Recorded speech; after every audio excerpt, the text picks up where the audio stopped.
साली आधी घरवाली। सिमरन की छोटी बहन विभा माँ के होते हुए भी सिमरन के ही पीछे लगी रहती थी। सिमरन, आ गई हो तो इसे खाना खिला दो। बोल रही है तुम जब तक नहीं खाओगी ये भी नहीं खाएगी। क्या है विभा, तुम खा लिया करो ना, मुझे ऑफिस से आने में देर हो जाती है। और कोई छोटी बच्ची तो हो नहीं तुम जो खाना भी नहीं खाती हो कि दीदी आएगी तो ही खाऊंगी। हाँ हाँ, छोटी बच्ची ही समझ लो। और एक बात, जब आपको पता है कि मैं आपके बिना नहीं खाती हूँ तो रोज रोज क्यों बोलती हो? अरे क्या है ये, दोनों बहनें कम माँ बेटी ज्यादा लगती हो। अरे दीदी की शादी हो जाएगी तब क्या करेगी बोल? जब होगी तब की तब देखेंगे। मैं तो दीदी के साथ ही रहूंगी हमेशा। दोनों की शादी ऐसे घर में कर देंगे जहाँ दो भाई हो। खैर, मामला आया गया हो जाता है। एक दिन सिमरन के पापा जब घर आते हैं। तुम लोगों के लिए अच्छी खबर है। वर्मा जी है ना मेरे दोस्त, उन्होंने सिमरन बेटी के लिए रिश्ता बताया है। बहुत अच्छा लड़का है, सिमरन को भी पसंद कर लिया है और कल वो लोग आ रहे हैं सिमरन को देखने अपने घर। सिद्धांत अपने माता पिता के साथ सिमरन को देखने आता है। उसे सिमरन अच्छी लगती है और शादी तय हो जाती है। सिद्धांत की माँ कहती है, अब तो हम लोग ले जाएंगे जल्द ही अपनी सिमरन को यहाँ से। अरे हाँ हाँ, क्यों नहीं, आपकी ही है अब तो हमारी बेटी। दूर खड़ी विभा सब सुन रही होती हैं। अब तो दीदी की शादी हो जाएगी, फिर तो वो चली जाएंगी। दीदी के बिना मैं कैसे रहूंगी? कुछ न कुछ तो करना ही होगा जिससे दीदी की शादी ही ना हो। सभी के जाने के बाद क्या शादी के बाद दीदी हम लोगों के साथ नहीं रहेंगी? अरे नहीं तो फिर क्यों रहेगी, शादी हो जाएगी तो अपने घर चली जाएगी ना। तो मैं भी जाऊंगी उनके साथ, मेरा भी सामान पैक कर देना। अरे कैसे बात कर रही हो विभा, दीदी के ससुराल छोटी बहन नहीं जाती। हाँ, कभी कभी जाकर मिलाना और रोज फोन पर भी बात कर लेना, ठीक है? नहीं पापा, आप तो जानते हैं मैं दीदी के बिना खाना भी नहीं खाती, ना ही मुझे उनके बिना नींद आती है। सिमरन बहन की बात सुनकर इमोशनल हो जाती है। अगले दिन से विभा खाना खाना छोड़ देती है। लोगों के लाख समझाने के बाद भी विभा ना खाती है ना ही सोती है। अंत में हार मानकर सिमरन सिद्धांत से मिलती है। सिद्धांत, मेरे मम्मी पापा ने बचपन से ही विभा और मुझे साथ रखा। वो मुझसे बहुत जुड़ी है। मुझे उसकी टेंशन रहेगी शादी के बाद, क्योंकि वो मेरे बिना नहीं रह सकती है। अरे ये तो छोटी सी बात है, वो हम लोगों के साथ हमारे घर में रह सकती है। जब उसकी अकल आ जाएगी या वो समझ जाएगी कि तुम्हारा घर वो नहीं बल्कि ये है, तो हम उसे घर छोड़ आएंगे, ठीक है? सिमरन खुश हो जाती है क्योंकि वो यही चाहती थी। वो माँ पिता से बात कर लेती है। अरे कैसी बात कर रही हो सिमरन, भला बेटी के ससुराल में हम छोटी बहन को कैसे भेज दे?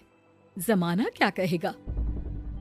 अरे तू पागल हो गया है, मना कर दे। इस शादी में इन लोगों का तो ये चलता ही रहेगा। कभी बहन यहाँ आ रही है, कभी वो बहन के पास जा रही है। अरे शादी हो रही है, कोई मजाक थोड़ी ना हो रहा है ना बाबा ना। माँ कैसी बात कर रही हो? सिमरन से मैं जुड़ाव महसूस कर रहा हूँ और इतनी सी बात के लिए इतनी अच्छी लड़की को कैसे छोड़ सकता हूँ? सिद्धांत की भी जिद होती है कि वो सिर्फ सिमरन से ही शादी करेगा, और होता भी वैसा ही है। सिद्धांत और सिमरन की शादी हो जाती है और दहेज। शादी के बाद बुआ सास कहती है, अरे माँ ना, साली आधी घर वाली होती है, लेकिन ये क्या, तुम तो उसे घर ही ले आए। तभी चाची कहती है, सिद्धांत को तो हम लोगों ने सीधा समझा था, लेकिन सबसे तेज तो यही निकला। अरे देखो कैसे दहेज तो नहीं लिया, लेकिन साली पर कब्जा कर लिया। सिद्धांत ने इस और तो सोचा ही नहीं था। लोग उन लोगों के बारे में ऐसी भी बात करेंगे। वो वहाँ से चला जाता है और चुपचाप अपने कमरे में लेट जाता है। क्या हुआ सिद्धांत, तुम अचानक से परेशान हो गए? कोई बात है क्या? अरे नहीं, वो थक गया था ना, शादी की सारी तैयारी और रस्मों के बीच सोच रहा हूँ थोड़ा आराम कर लूँ। हाँ ठीक है, आप लेट जाइए, मैं विभा का बेड लगा देती हूँ जमीन पर। क्या वो यहाँ सोएगी? हाँ, बताया तो था कि उसे नींद नहीं आती मेरे बिना। तो तुम आराम से लेटो ऊपर, हम लोग नीचे बिछा लेते हैं। अरे नहीं नहीं, तुम दोनों आराम से लेटो ऊपर, मैं माँ पापा के रूम में जा रहा हूँ। सिद्धांत वहां से कहते हैं, क्या बात है बेटा, तू उस कमरे में क्यों नहीं सो रहा? बहू से लड़ाई हो गई है क्या शादी के पहले दिन ही? अब नहीं पापा, वो दोनों बहनों को बात करनी थी और मुझे नींद आ रही है तो मैं यहाँ सोने चला आया। अगले दिन सिद्धांत तैयार होकर ऑफिस जाता है। ऑफिस में लंच के वक्त दोस्त कहता है, क्या बात है सिद्धांत, इतना सारा खाना एक ही दिन में? हाँ यार, वो सिमरन को खाना बनाने का शौक है तो उसी ने बनाया है।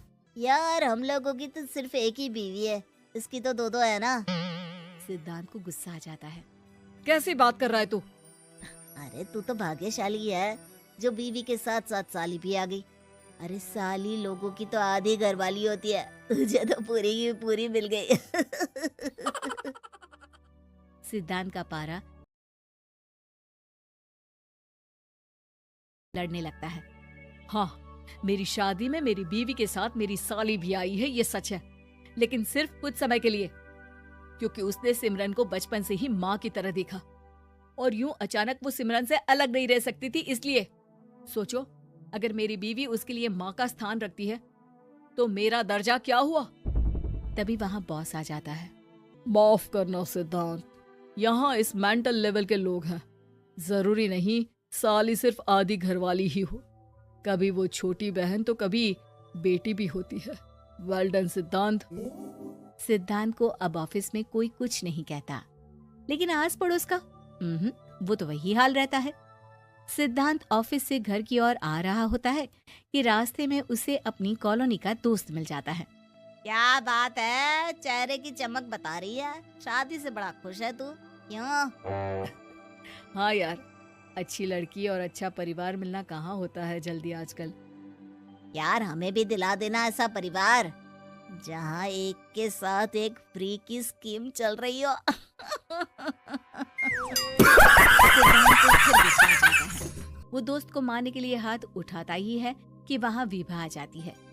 अरे जीजू, रहने दीजिए ना, ये लोग नहीं समझेंगे कि इंसानियत क्या होती है। ये सच है कि दीदी से कैसे दूर रहना ये मुझे पता नहीं था।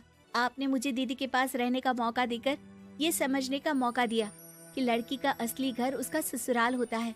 मैं समझ चुकी हूँ, मैं जा रही हूँ जीजू, लेकिन मैं खुश हूँ कि आपने मुझे अपनी छोटी बहन समझा। सभी उन लोगों को देखकर ताली बजाने लगते हैं। विभा अपने घर चली जाती है और सिद्धांत खुशी खुशी सिमरन के साथ रहने लगता है।